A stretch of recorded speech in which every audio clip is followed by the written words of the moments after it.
여행 경비가 얼마나 필요할까?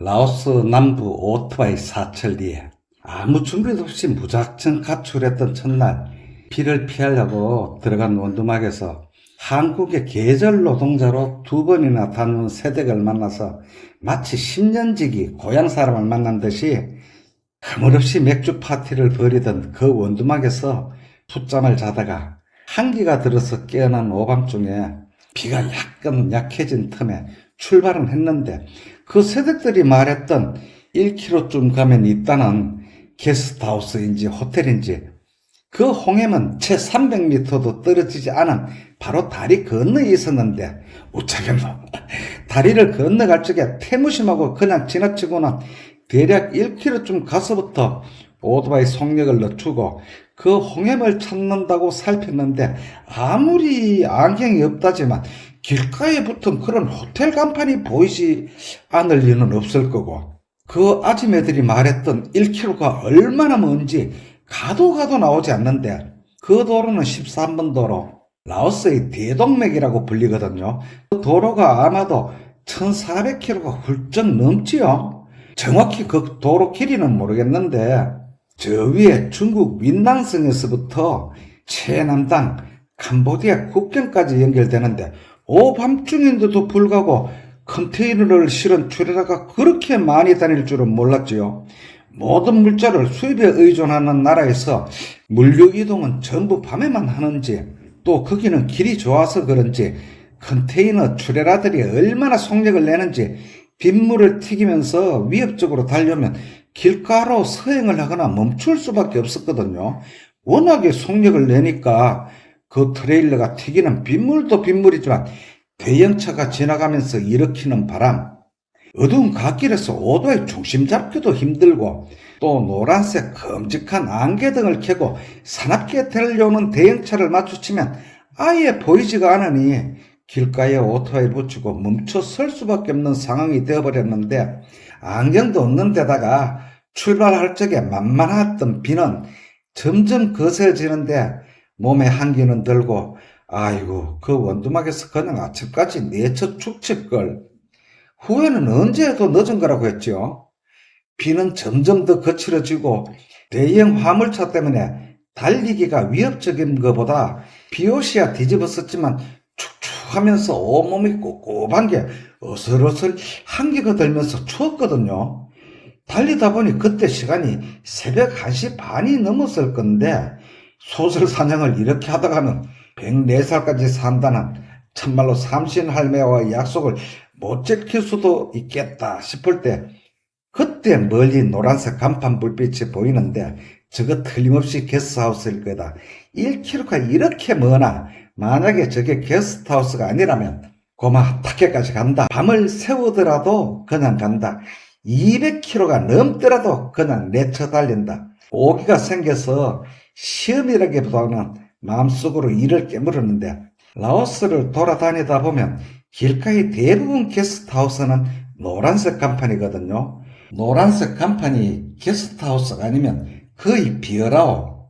맥주 마크가 그려진 술집이나 음식점인데, 삼신할매가 104살까지 약속을 못 지킬까봐 그랬는지 가까이 가니까 게스트하우스가 맞던데, 나중에 구글맵을 찾아보니까 거기가 아마도 팍산에서 타켓으로 가다가 깜무한 쪽으로 빠지는 삼거리 부근의 무슨 면단이었던 모양인데, 그렇다면 오밤중 폭우에 대충 60-70km를 달린 셈인데, 시골이라서 그런지 게스트하우스는 문을 잠그고 자는지 문을 두드리다가 안 돼서 오토바이 경운기에 크락션을 축을하고 누르니까 10서너 살 먹은 아주 어린 여학생이 눈을 비비면서 문을 열어주던데, 에어컨이 있는 방에 잘 거냐고 묻던데 기가 딱 막히던데, 에어컨이 딸린 방은 더 비싼지 모르지만 육군병장, 이병장, 이 노병은 벌써 반쯤 얼어서 도착했는데 그나마도 완전히 동태가 되라는 이야기인지,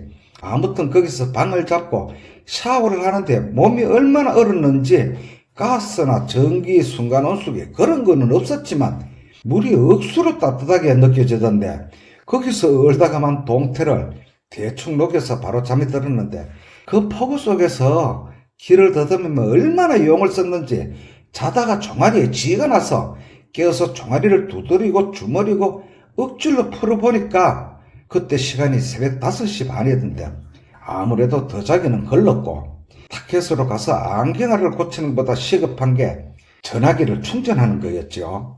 무작정 나선 길이니 충전기는 물론이고 보조 배터리도 준비하지 않았고 전화기는 완전히 방전이 되었으니 구글 맵을 볼 수도 없고 타켓이 얼마나 남았는지 그것도 모르겠고 비가 부슬부슬 오는데도 어슴푸레할 적에 출발을 했는데 조금 가니까 깜무 안으로 빠지는 삼거리 부근에 새벽 시장이 열리던데 아마도 우리나라 면 소재지 정도 되었겠죠. 여행자가 몰리는 비엔티안과는 달리 그 부근의 현지인들이 주 고객층이라 크지 않은 시장이었지만 거기서 준비할 게 너무 많던데 일단 새벽시장 기퉁에서 오삐약 칼국수 한 사발로 아침을 때우며 전화기를 충전하려고 국시집 주인 아주머니 충전기를 빌렸으나 그 충전기는 아이폰이라 코드 구멍이 맞지 않았고 그 다음으로 시급한 게 신발이었죠. 비 맞은 신발 집에서 신고 간 게 한국에서 가져온 등산화처럼 생긴 원터치로 잠그고 푸는 박싱인데 이런 신발을 이름이 뭔지 모르겠는데 이런 신발은 젖으면 마르는데 며칠이 걸리거든요. 시장 난전에서 옛날 우리나라 깜장 고무신처럼 막 찍어낸 건데 구멍이 숭숭 뚫려 있어 물이야 쉽게 들어오겠지만 또 쉽게 빠질 거니까 그 라오스 나이키 한 켤레가 한국의 담배 한 갑값이 채 되지 않던데 그걸 사면서 가만히 생각하니까 이번 여행은 며칠이나 걸리며 거리는 얼마나 되고 경비가 얼마가 드는지 실험을 해봐야 하겠다 그런 생각이 불쑥 들어서 하나하나 기억하고 저녁에 게스트하우스에서 하루하루 쓴 경비를 적는 방식으로 다녔는데 인근 폰가게라고는 하지만 참말로 콧구멍에 비교하면 안 되겠죠. 간판도 없는 그 폰가게에서 충전기를 사면서 잠시 충전해서 카톡과 메시지를 확인하고 바로 옆에 붙은 옷가게가 문을 열길래 젖은 바지와 윗돌이 갈아입을 티셔츠와 바지를 샀는데 그럴 적에 유심히 살펴야 할 건 이 우기에 댕기려고 하면은 옷이 얼마나 빨리 마를까 그거에 중점을 두는 게 당연하겠죠. 가끔 동남아로 여행 오시는 분들 중에서 한국에서 유명 메이크업을 한 가방 넣어서 오시는 분들도 있던데 여행을 가장 잘하는 방법은 바로 짐을 줄이는 거라고 했는데 그 말이 맞지요. 짐 오죽하고 짐스럽다는 말이 나왔겠습니까만 비싼 유명 메이크업은 한국에 두고 최소한으로 가져와서 여기에서 헐찍한 거 사입고 다니다가 빨기 귀찮고 빨래거리 비닐봉지에 넣어서 다니기가 짐스러우면 이동하면서 숙소 침대에 그냥 걸쳐놓고 나오면 청소하시는 분들이 그 옷을 절대로 버리지 않거든요. 그게 좋은 일 하는 거지요. 싸구려. 여기서는 싸구려가 아니지요. 전부가 짝퉁 시장 메이커라 억수로 싸던데 잘 마를 만한 소재로 만든 옷 젖었을 때 꾹 짜서 툴툴 털고 바로 입어도 될 만한 바지와 티셔츠를 샀는데 가격이 14만 끼였으니까 우리 돈으로 10,000원이 채 안 되죠. 옷을 사서 나오니까 길 건너 맞은편 오토바이 수리점도 문을 열던데 비도 피할 겸 전화기 충전기를 완벽하게 하기에는 오토바이 수리점이 최고지요. 이 나라에는 오토바이가 워낙 많기에 시골이라도 어지간한 동네는 오토바이 수리점이 다 있거든요. 거기서 한꺼번에 다 갈아치우는 게 아니라 예방정비 중에서도 급한 것부터 하나씩 하면서 오토바이 수리점과 길가의 구멍가게를 앞이 안 보일 정도로 쏟아지는 폭우를 피해가는 철새의 둥지로 정하고 엿새 빗길을 달리는 동안 오토바이 수리점 대략 7, 8군데는 들렀을 건데 어떤 데서는 냉각수를 교환하고 이 나라에 가장 많은 오토바이는 혼다, 태국에서 조립한 거 100cc짜리 웨이버가 많은데 그건 가격이 싸지만 고장도 작고 또 체인이 연결되어 돌리는 구동 방식이라서 소리에 신경도 쓰이고 기어를 직접 발로 넣어야 하니까 장거리에는 체력 소모도 많고 고속주행에서도 안정감이 떨어지는데 이 역쟁이 오토바이야 혼다 125cc 클릭인데 이건 일본에서 조립되어 바로 건너온 건데 이 나라에서는 약간 비싼 오토바이로 분류가 되지요.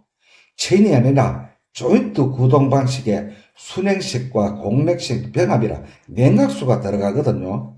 40대 시절부터 할리 데이비슨 2대를 10년 넘게 보유했던 오토바이 마니아라서 오토바이를 타고 가면서 소리나 떨림 그런 걸로 감을 잡고 고장으로 퍼지기 전에 예방정비는 뭐부터 해야 한다는 정도는 가늠할 수가 있기에 여행 내내 폭우나 석호를 피해가는 장소로 오토바이 수리점과 구멍가게를 설정하고 오일 교환부터 시작해서 냉각수 교환, 브레이크 라이닝, 점막 플러그 또 뭘 고쳤나 백미라, 악셀레이터 케이블 심지어 발판까지 편하게 더 만들어서 장착하면서 돌았는데 혼다 클릭 125cc 이 오토바이보다 좀 비싼 오토바이인데 혼다 PCX 그건 150cc짜리고 다리를 쭉 뻗을 수가 있어서 참 편하거든요. 애초에 그걸 샀어야 했는데 아이고 남의 나라에서 뭐 이 정도면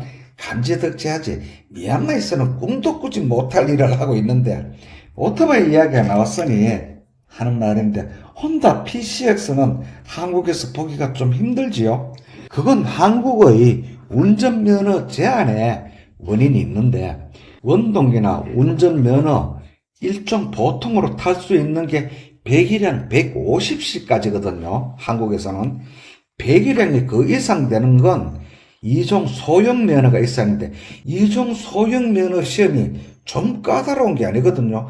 이 역정에도 운동신경이 발달했다는 30대 후반에 실기시험, 주행시험에서 2번이나 떨어졌는데 2종 소형 면허가 있는 사람 중에서 퀵서비스 가는 사람이 아니라면 150cc PCX를 탈 리가 없지요. 그래서 한국에서는 PCX가 귀한데 PCX가 편하다는 점은 앞에 발판이 멀찍이 있어서 다리를 쭉 뻗고 탈 수가 있는데 오토바이라는 게 다리를 쭉 뻗고 뒤로 젖히고 타는 오토바이는 편하게 타는 오토바이 그러니까 PCX나 할리 데이비슨 그런 오토바이고 오토바이를 숙여서 타는 거는 스피드용이거든요. 큰 오토바이 중에서는 골드윙이나 경기용 오토바이가 앞으로 숙여서 공기 저항을 덜 받게 타는 거지요. 그런데 이 욕쟁이 125cc 클릭은 그렇게 다리를 펼 수가 없어요. 동네 아줌매들 시장 갈 적에 치마를 입고 다리를 쫙 모으고 다소곳하게 앉아서 타는 그런 형식이라서 거의 다리를 뻗을 수 있도록 발판까지 만들었으니 6박 7일간 돌아다니며 오토바이를 이 욕쟁이 몸에 맞게 개조까지 했으니 폭우가 쏟아질 때는 오토바이 수리점에서 다 피했다는 이야기인데 아무튼 그 오토바이 수리점에서 엔진오일만 교환하고 좀 노닥거리다가 전화기 충전이 다 되어서 출발했는데 출발해서 3-4km 정도 가니까 밤새 비가 얼마나 왔는지 온 들판이 물에 잠겨 있던데 그 13번 도로는 메콩강 지류를 따라서 내려가는 길이라 군데군데서 물에 잠긴 들판을 안타까운 마음으로 봤는데 거기서 타켓까지 160km 정도 달리는 동안 비는 그치지가 않았고 타켓으로 들어가기 전에 로타리에서 우측으로 빠지면 태국 남파놈으로 넘어가는 우정의 다리가 있는데 물류를 수송하는 추레라들이 몰리는 라오스 중부의 수입 관문이지요. 비자런도 할 겸 그쪽으로 꺾어서 라오스 이미그레이션 건물에 들어가서 화장실로 가서 젖은 옷부터 갈아입고 전화기 와이파이를 잡아서 태국 TDAC 디지털 입국 신고서를 작성하고 라오스 국경을 통과했는데 거기서는 버스를 타지 않고 태국으로 가는 추레라를 눈치껏 얻어타고 국경을 넘으면서 다리 위에서 보니까 아이구야 그동안 비가 얼마나 퍼부었는지 시뻘건 메콩 강물에 국경 부근의 들판이 곳곳에 잠겨 있던데 남파놈에 가서는 라오스로 돌아오는 버스 정장 부근에서 태국식 볶음밥으로 점심을 때우고 다시 라오스로 건너와도 비는 그치지 않고 그 국경 우정의 다리에서 타켓 시내까지가 18km쯤 되거든요. 타켓 시내에 들어가니 그때서야 비가 조금 약해지는데 타켓에서 한 일이라고는 안경점을 찾아가서 나사를 박아서 시력을 재건하는 일뿐이었고 비가 약해진 틈에 사반나켓으로 내려가는 도로로 들었었지요. 타켓에서 사반나켓 쪽으로 내려가는 도로는 길이 그리 좋지 않거든요. 타켓 시내에서 대략 20km쯤 내려가면 공사 구간이 나오는데 그 구간에 들어서서 조금 가니까 또 앞이 안 보일 정도로 스콜이 쏟아지길래 또 부근의 오토바이 수리점으로 피해서 이번에는 오토바이 냉각수를 교환하면서 생각하니 빗길을 달리니 좋은 점 하나는 담배가 참 맛이라는 거. A형가 수준을 넘어서 골처반열에 드는 이 욕쟁이가 그날 담배 반갑도 채 피우지 못했으니 건강을 생각한다면 맨날 빗길만 골라서 다녀야 하는지 냉각수를 갈면서 그 오토바이 수리점 청년과 노닥거리다가 스콜이 지나가고 난 다음에 출발했는데 다시 폭우를 만난 건 출발해서 채 30-40분도 가기 전이었어요. 앞이 안 보일 정도로 들이붓는데 거기가 아마도 타켓에서 사반나켓까지가 100km가 좀 넘으니까 중간 어디쯤 되는데 무슨 면 소재처럼 보이는데 하도 급해서 남의 가게 처마 밑으로 들어갔지요. 그 가게가 잡화점인지 옷과 신발 그런 걸 팔던데 거기서 비옷 하나를 더 샀지요. 그때까지 입고 가던 비옷은 머리만 뒤집어 쓰고 앞뒤 덮는 거라서 오토바이가 속력을 내면 앞쪽은 몸에 착 붙지만 뒤쪽은 펄럭거리는 통에 백미러가 보이지 않아서 윗도리와 아랫도리 바지로 분리된 걸 하나 샀고 구멍이 숭숭한 라오스 나이키도 슬슬 단점이 드러나던데 빗길을 달리니 물이야 들어왔다가 잘 빠진다지만 발이 젖어서 발이 시렵더라는 거. 종아리 꽂아오는 저희 선생님께서는 꼭 이런 신발을 물구두라고 하시던데 장화를 써서 신고 비옷 가랑이로 덮으니 물이 안 들어가겠던데 그때까지 뒤집어 쓰고 왔던 비옷은 벗어서 메고 있던 배낭을 둘둘 말아서 물이 들어가지 않게 오토바이 뒤에 실었지요. 배낭이 그다지 무거운 건 아니었지만 이틀이나 메고 용을 썼더니 어깨가 뻐근하고 또 거기서 설거지할 적에 쓰는 고무장갑도 샀지요. 헝겊으로 된 장갑은 젖으니까 손이 엄청 시리던데 온유월에 손발이 시리다고 하면 말도 안 되겠지만 아무래도 피가 식어서 그런가요? 거기서 군장을 재정비해서 얼어 죽지 않을 만큼 전열을 가다듬고 저녁에 갈아입을 반바지와 티셔츠까지 사고 만반의 태세를 갖추었지만 야속하게도 들이붓는 폭우는 약해질 기미를 보이지 않고 참 난감한데 길을 더 재촉하며 말궁둥이에 채찍을 가는 걸 포기하고 그 자파상 아줌매가 일러준 대로 동네 끄트머리에 붙은 게스트하우스로 들어갔는데 그때 시간이 오후 4시 반 정도였는데 그런 북도변에 붙은 게스트하우스는 억수로 싸거든요. 15만 깁을 받던데 그런 시골에서는 호텔이라고 간판 붙은 데나 게스트하우스나 시설이나 가격에서 큰 차이가 없던데 이런 나라 시골 게스트하우스라고 하면 모르는 사람들은 대번에 우리나라 6, 70년대 여인숙을 떠올리는 사람들도 있던데 그런 꽃무늬 벽지가 붙은 여인숙과는 상당한 차이가 있죠. 시대가 어느 시대라고 이런 나라도 게스트하우스는 어디라도 방마다 욕실이 딸려있고 에어컨에 침대, 천장 선풍기까지 옛날에 우리나라 여인숙과는 격조의 차이가 있지요. 그런 게스트하우스가 비싸면 20만 깁이고 싸면 12만 깁을 받는 데도 있던데 투숙하려면 꼭 묻는 말이 있거든요. 자고 갈 거냐고 묻는데 그럼 자고 가지. 그건 아마도 우리나라 예전에 대실이냐 숙박이냐 그런 개념의 질문인데 무슨 러버텔도 아니고 게스트하우스의 아주 어린 아가씨가 그걸 물으면 얼굴이 다 화끈거리던데 그런 게스트하우스는 꼭 오토바이를 따로 보관을 해주거든요. 오토바이 도둑이 많은지 오토바이 보관하는 창고가 없는 게스트하우스는 방으로 끌고 들어가라고 하는 데도 있던데 정말 오토바이를 방에 넣어보니까 기분이 꼭 무슨 창고같이 꼬약해서 잠도 안 오던데 그날은 오토바이 창고에 넣으면서 나는 내일 새벽 5시에 출발할 거다. 그 시간에 오토바이 창고 문을 열어줘야 한다고 하고서 방에 들어가서 대충 씻고 마른 옷으로 갈아입고 길 건너가서 다음날 새벽에 빈속으로 출발하지 않고 간단하게 먹을 빵과 우유를 조금 사오니까 한국의 할망구한테서 카톡이 와 있던데 왜 연락이 되지 않느냐고.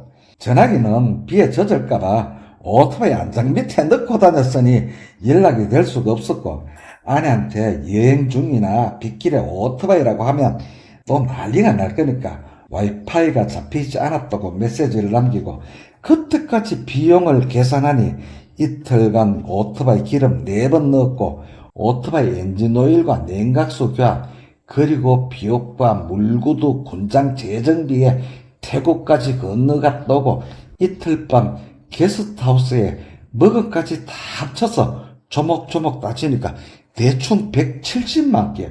옷을 그렇게 많이 샀는데 170만 개. 하나로 계산하니까 11만 원이 채 안 되던데 생각하니까 거기까지 오토바이 주행거리가 근 500km가 넘는데 소형이지만 성룡차를 가져왔다면 이 나라 기름값이 한국보다 훨씬 비싸니까 기름값만 그 금액의 2~3번 훌쩍 넘겠지요. 돈도 돈이지만 성종차를 가져갔다면 국도를 달리다가 지붕이 예쁜 사원이나 또 다른 길로 빠져서 인근 강이나 시골 동네 구경은 어림도 없었겠죠. 국도를 달리다가 그렇게 사원이나 시골 동네 들어갔다가 나온 게 10번은 넘을 건데 성룡차로는 어림도 없을 거고 내일 날씨는 어떨란고.